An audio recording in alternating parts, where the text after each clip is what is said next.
who could be a better ambassador for the Trasimeno area in time and space than Pietro Vannucci, more famously known as Perugino? In his paintings, the landscape becomes art, beyond the purely geometric concept of perspective. It is the landscape, with its ongoing interaction with mankind, that instills the paintings by Perugino, the master from Castel della Pieve, with that angelic and very sweet air that made him famous in the Italian courts of the Renaissance.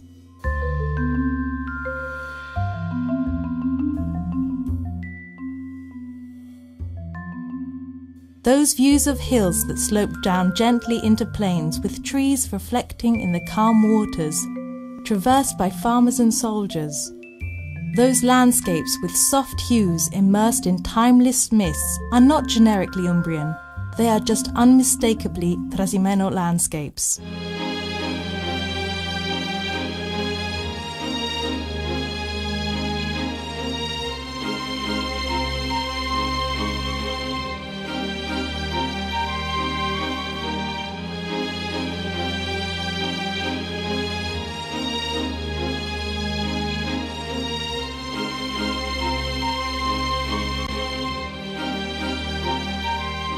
This scenery is a mosaic of knowledge, flavours and fragrances. Food has become an integral part of that mosaic, becoming ever more widely known and appreciated, carrying with it a wealth of history and traditions born of that same harmonious simplicity that characterises the land itself. It goes without saying that the fish caught in the lake is one of the central elements here. But local cuisine is not all about fish. It's a well-balanced theatrical experience, taking in both fish and meat, with a supporting cast that includes the famous wines of the Trasimeno wine trail.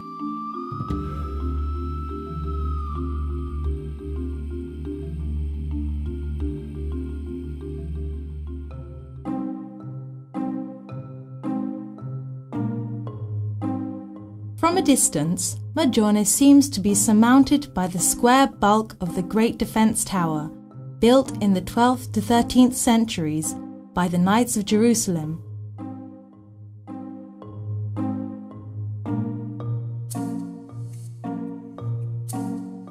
The town hall awaits us on the beautiful, recently restored square. Inside, in the council chamber, there are frescoes of the doctors, which does more to tell the history of Magione than any written page. The ancient, unfortified village, surely of Roman origin, called Pian di Carpine, was the birthplace of the first and best known of St. Francis's disciples, Giovanni da Pian di Carpine. Not until the end of the 1400s did Magione get its present-day name.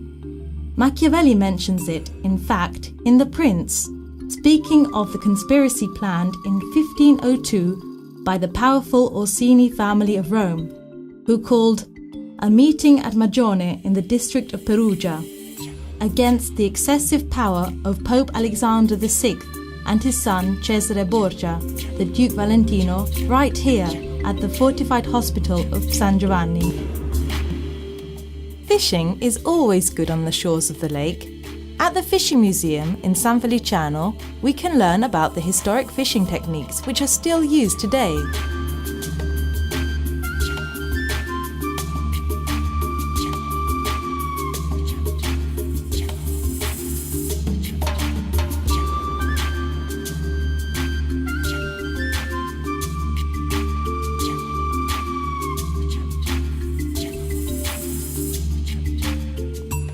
Continuing along the shores, the treasures of the old villages unfold before us, where the dense, liquid and pervasive spirit of medieval times remains intact, an oasis of peace and harmony, where the few traces of human habitation that there are adjust themselves to the rhythms of nature, creating an atmosphere that is timeless.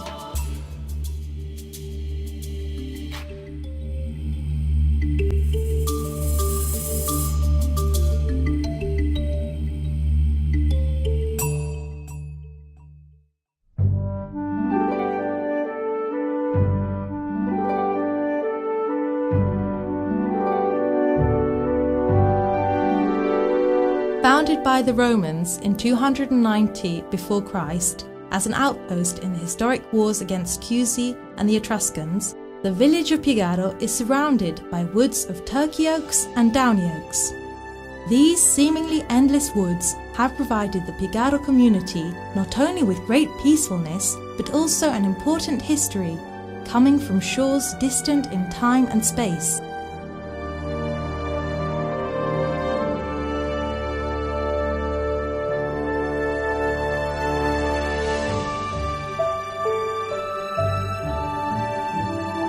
In 1292, the Most Serene Republic of Venice published an edict prohibiting the making of glass in the city due to the continuous fires it was causing. Many craftsmen went to the nearby island of Murano, but many others spread across the peninsula, and the luxuriant woods of this area induced some of the master glassmakers to settle in Piegaro. The industry began to flourish immediately, such that by 1321 the Piegaro craftsmen were already commissioned to make both the fine tiles for the mosaics as well as the stained glass windows in the apse and transept for the Orvieto Cathedral. Federico di Montefeltro also employed Piegaro master craftsmen to begin making fine glass tableware in his lands. Despite various ups and downs, the production of glass has continued uninterruptedly since then, and we can see evidence of this tradition both at the Glass Museum and in the stupendous furnaces. Cibottola, the seat of one of the first Franciscan monasteries, Castiglion Fosco, with its very original cylindrical tower.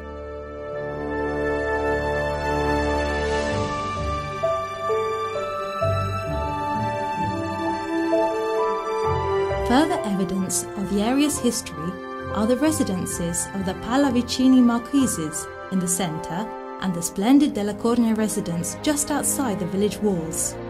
Inside the complex structure there is a beautiful courtyard where the brickwork and the ornate grotesque-style decorations provide us with a rare treat.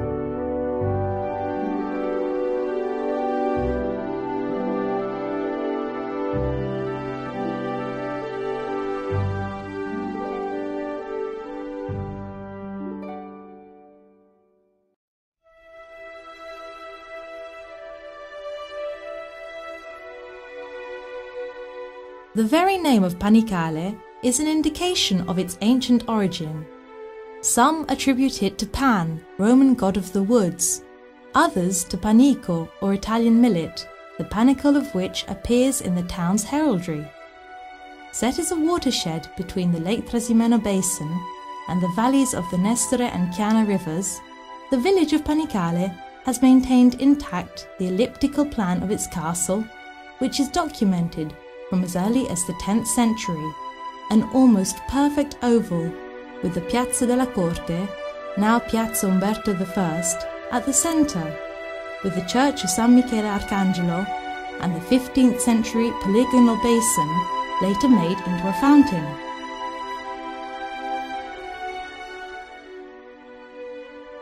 Climbing to the highest point of the village, we reach the imposing Palazzo del Podestà, around which the houses and the streets spread out in concentric rings down to the city walls. On one of these narrow streets we find a small 18th century jewel, the Caporali Town Theatre, built completely from wood. It was restored in the mid-19th century and is now perfectly functional. The historic curtain represents the consigning of the keys of Perugia to Boldrino Panieri, the commander from Panicale, who, in 1386, drove away the Breton mercenaries in the Battle of San Mariano. But the most precious works of art are found outside the city walls. The Church of the Madonna della Sbarra, with its beautiful 17th century brick facade, and the ornate inside with a nave and two aisles.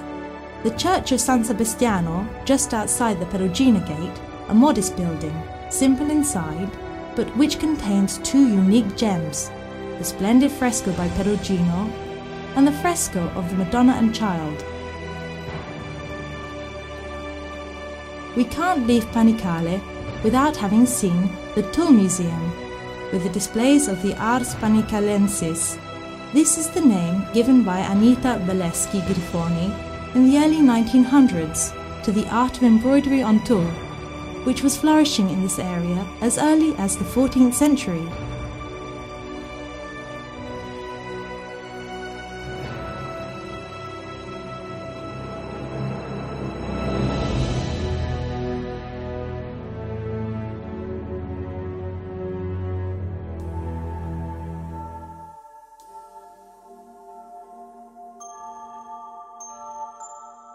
We head down the Cereseto road, which takes us from Panicale to the nearby village of Pacciano, a stretch of the old Via Romea, a pilgrimage road, a branch of the famous Via Francigena. But before we reach our destination, we come across the sanctuary of the Madonna della Stella.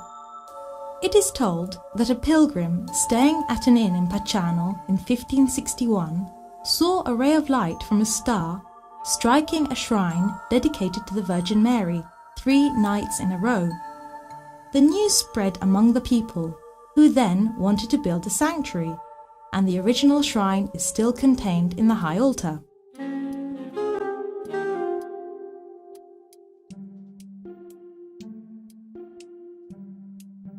The geometric layout of the village, which goes back to the first half of the 13th century, is very precise and suggests that an expert designer was involved, possibly Brother Elia, an advisor to Frederick II, who was very active with his architects in this area.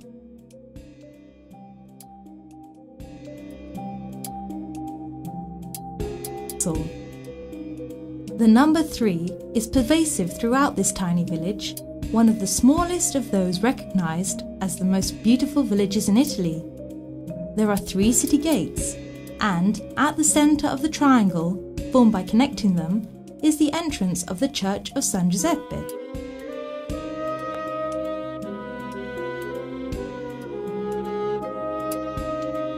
The serene atmosphere that one breathes in the peaceful streets of the village, the quiet, discreet alternating of sunlight and shade, the crafts still practiced in the streets and courtyards, a sharp sensation about the history of these quarters, make us understand why it was once chosen as the favourite stopping place for the pilgrims who were going to Rome on the Via Romea, and is now chosen as the place to live for former tourists.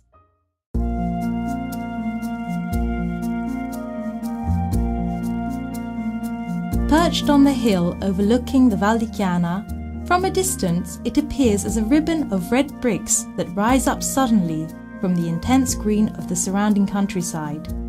Due to its strategic position, both pilgrims and 1,000 armies have always passed through Città della Pieve.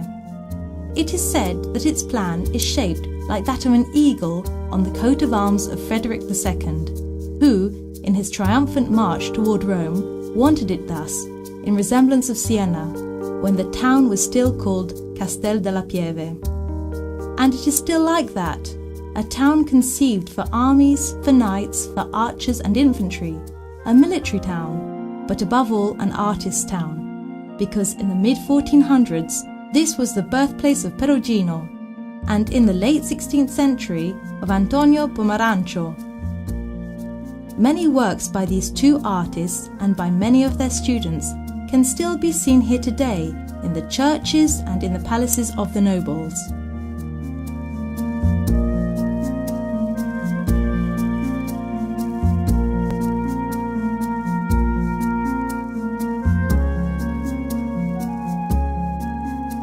The best way to discover it is to follow the 4 itineraries that allow us to enter into the true perception of the different areas of the town. The green route, that of the landscape that takes us through the best places to discover the world bursting forth all around, and outside the views closed off by the town's medieval buildings.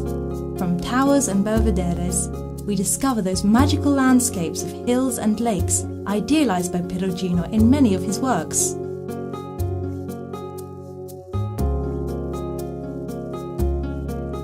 The blue route immerses us in a shadowy, liquid space, that of the countless tiny streets, at the end of which unimaginable views burst forth. The red route, that of art, leads us in the discovery of magnificent and unique works of art and architecture. From the luminous past to the surprising installations of contemporary art by international artists in the Laurel Garden at the Church of Santa Maria dei Servi. Lastly, the yellow route, the taste route, with the excellent foods from the area straddling Umbria and Tuscany, pasta, chianina beef, the wines and olive oil. But yellow is also the colour of saffron, a unique speciality of Città della Pieve, where it has always been used for dyeing fabrics. There are still workshops today that keep alive this ancient art.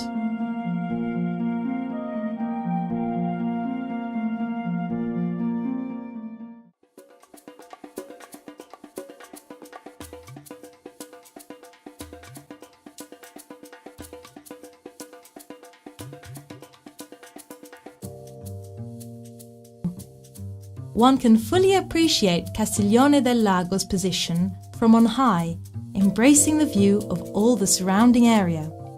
The skyline of the village is characterized by two architectural works, the Church of Santa Maria Maddalena in the northwest, near the Fiorentina Gate, and by the Della Cornia Castle and Palace in the east, near the Perugina Gate. Entering through the Perugina Gate, we come immediately to the Church of San Domenico, which has a beautiful wooden ceiling and fine paintings.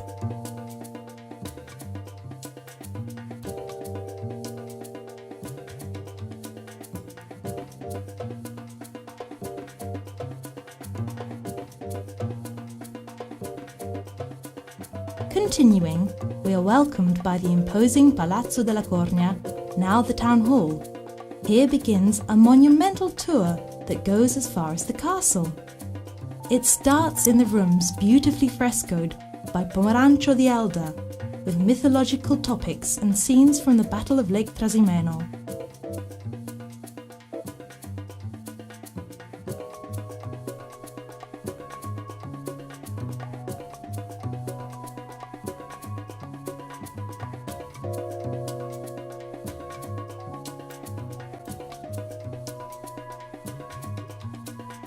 At the end of the series of unforgettable rooms, we come to the terrace, which gives access to the long, evocative, covered passageway, which brings us to the broad parade ground inside the castle.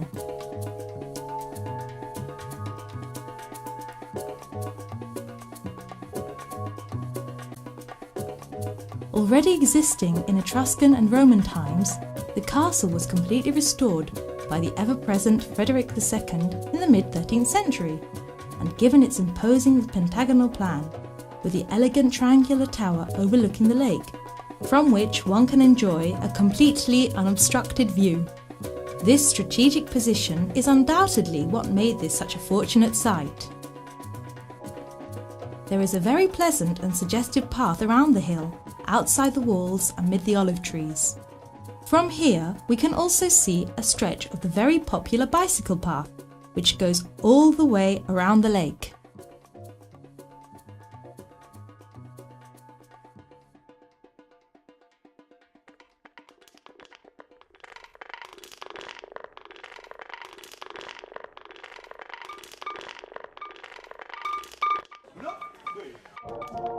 The town of Tuoro was settled relatively recently. It derives, in fact, from the confluence of the inhabitants of a number of castles scattered throughout the surrounding area.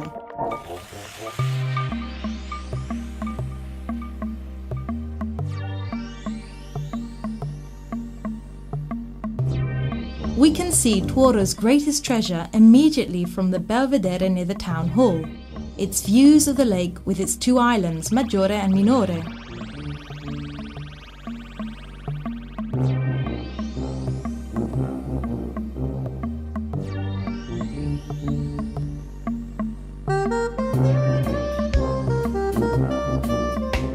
At Punta Navaccia, on the beach at Tuoro, where the ferries depart for the islands, we are welcomed by a work of ancestral fascination, Campo di Sole. This work, conceived by Pietro Cascella, involved contributions by several sculptors.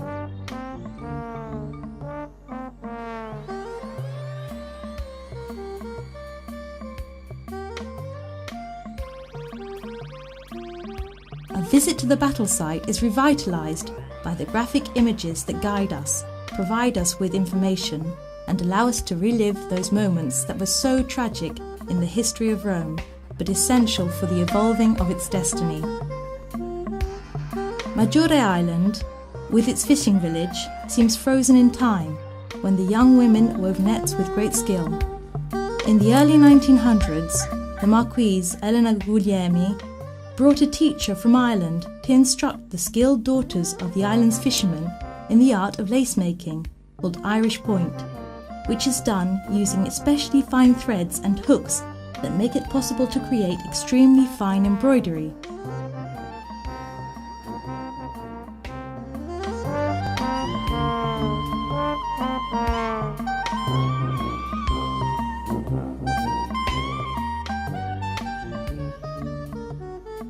This still flourishing art is well represented at the museum. Indeed, the entire island is one big museum, spread across this magical little treasure trove surrounded by water. The parish church of San Michele Arcangelo rises on the peak of the island. Its beautiful frescoes give an account of the development of painting in Umbria from the 12th to the 14th century.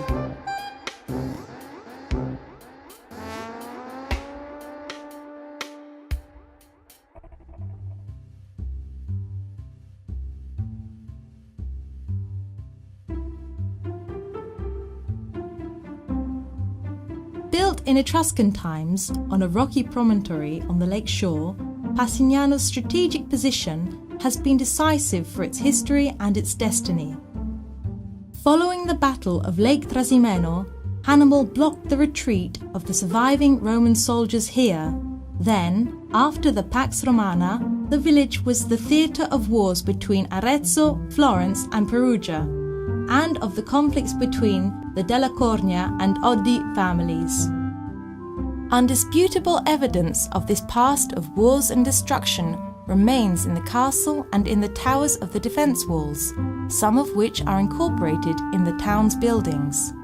The Palio delle Barche, or boat race, which takes place on the last Sunday of July, also bears witness to this troubled past.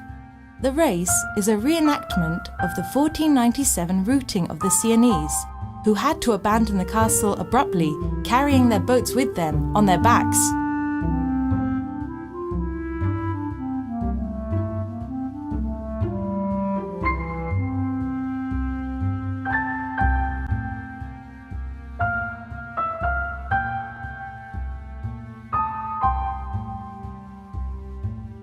The parish church, dedicated to St. Christopher, the patron saint of Passignano, goes back to the 11th century.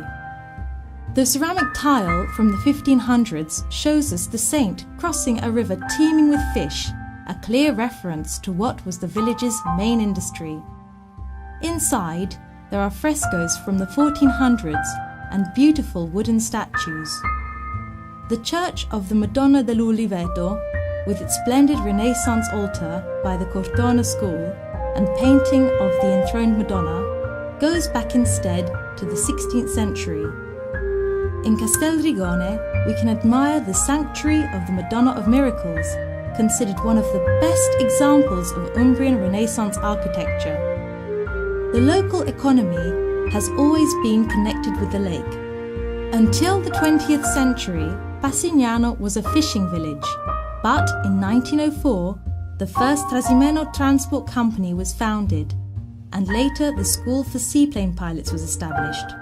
Today, the townspeople and, above all, tourists still embark here for the islands and for tours of the lake.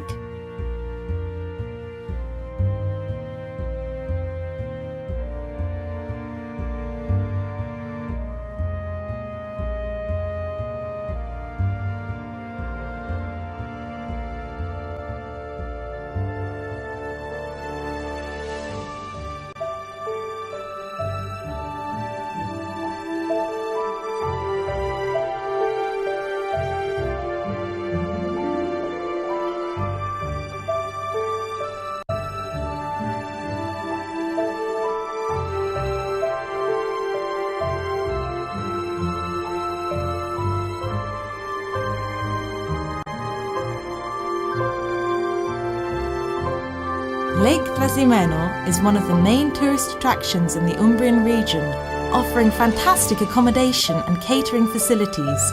Lake Trasimeno, a contained infinity, a dense green space where the heritage of man bursts forth, his works, his history, an inside that has a continuous rapport with the outside, without interruption, a harmonious relationship, space on a human scale, and landscape becomes art.